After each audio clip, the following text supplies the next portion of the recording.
So now let's try to recap the last query and a bit more complex query, जिसके अंदर I have tried कि हम लोग थोड़ा सा group by भी यूज करके देखें, having भी यूज करके देखें, सब query भी यूज करके देखें. So let's try to see what we have in the last query. So now look at the screen. Query says write a query to display all those department number where minimum salary is less than average salary of all the salaries among all the employees, and the location of department have at least 5 characters in it ending with K. I repeat the question क्योंकि थोड़ा सा complex है, and this is obviously by design, intentional है. Write a query to display all those department number, तमाम वो department number मुझे display करवाने हैं where minimum salary यानी उस department के employees को जो salary pay हो रही है is less than the average salary of all the salaries among all the employees. यानी एक पर्टिकुलर डिपार्टमेंट के एम्प्लॉयज को जो सैलरी पे हो रही है वो लेस देन होनी चाहिए तमाम एम्प्लॉयज की सैलरी से, तमाम एम्प्लॉयज की एवरेज सैलरी से. और जो उस डिपार्टमेंट की लोकेशन है उसके अंदर कम से कम 5 कैरेक्टर्स होने चाहिए, और लेकिन आखिरी कैरेक्टर अपर केस के होना चाहिए. That's a minimum must. So थोड़ा सा कॉम्प्लेक्स क्यूरी है, लेकिन अब आप लोग का यू शुड बी उतना एक्सपीरियंस हो जाना चाहिए कि आपको थोड़ी सी इसकी ग्रे पिक्चर या थोड़ा सा इसका स्ट्रक्चर इस क्यूरी का कि वेयर कहाँ लगना है, हैविंग किधर लगना है, सो ऑन, वो थोड़ा सा क्लेरिफाई हो जाना चाहिए या बनना शुरू हो जानी चाहिए. So now let's look at the first solution.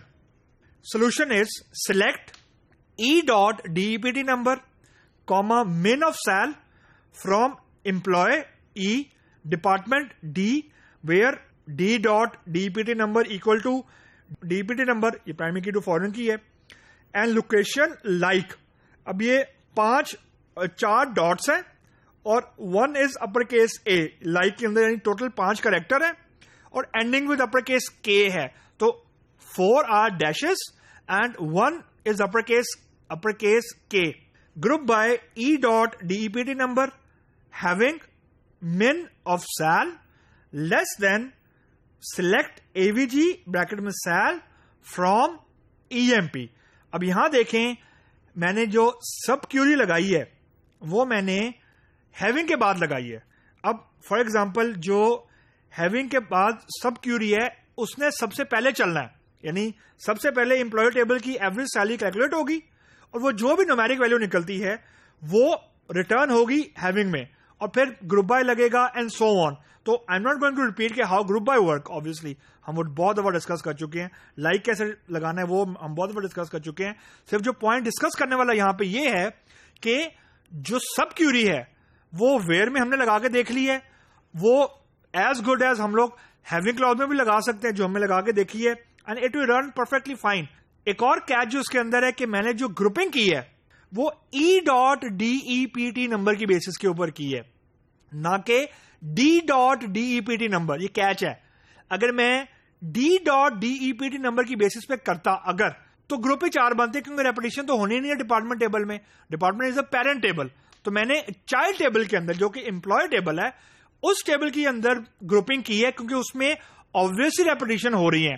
तो the point which I am trying to establish कि whenever you have multiple tables in from, तो जो आपने ग्रुप बाय लगाना है ना, you try to choose it very carefully, क्योंकि अगर आपने बाय चांस या बाय मिस्टेक पेरेंट टेबल की किसी कॉलम की बेसिस के ऊपर आपने ग्रुप बाय लगा दिया तो there is a severe chance कि ग्रुपिंग एक्चुअली होएगी नहीं, क्योंकि पेरेंट टेबल में रेपिटेशन नहीं होती. तो ज्यादा हम लोग चाइल्ड टेबल के अंदर जहां पे एक्चुअली रेपिटेशन हो रही होती है और वहां पे ज्यादा चांस होता है ग्रुप्स बनने का जो कि एक्चुअली हमें बनाने होते हैं, तो चाइल्ड टेबल में अमूमन ग्रुप हम बनाते हैं, लेकिन it doesn't matter, as situation आपको लगाने पड़ जाते हैं. So now let's try to execute the same query and see के व्हाट इट सेज. तो let me go back to the query, let me run the query and see. So अब मुझे error कोई नहीं आया, तो इसने अब कहा जी no data found. That mean there is no issue with the query, लेकिन there is issue with the data which is fine. कोई इसमें मसले वाली बात नहीं है. रीजन के डेटा हमारे पास मौजूद नहीं यहाँ पे है, तो अब ये बेसिकली 4 हमारे पास था 5 करेक्टर, सो बेसिकली 4 डैशेस हैं और एक हमारे पास अपर केस के है। रीजन कि जो नंबर ऑफ करेक्टर्स हैं वो 5 होने चाहिए और जो आखिरी करेक्टर है वो हमारे पास अपर केस के होना चाहिए। तो अब यहां पे आई कैन और I must use percentage sign. Region के मिनिमम नंबर ऑफ करेक्टर यानी एटलीस्ट 5 होने चाहिए एंडिंग विथ के। तो 4 dashes percentage upper case K, that mean के 4 करेक्टर मिनिमम, उसके बाद कोई भी करेक्टर आ सकता है। अगर कोई करेक्टर नहीं भी आता इन केस ऑफ परसेंटेज तो हमारे पास के तो मिनिमम है ही है। के बाद परसेंटेज नहीं लगा सकते। रीजन अगर के बाद परसेंटेज लगाएंगे तो वो जो हमारे रिक्वायरमेंट है ना कि the name should and with upper case के, वो एक्चुअली नलिफाई हो जाएगी, इट विल बी रॉन्ग। तो 4 dashes percentage then upper case K enclosed by opening and closing single quote. So this is one version of that a bit complex query जो कि मैंने आपके सामने अभी डिस्कस की है।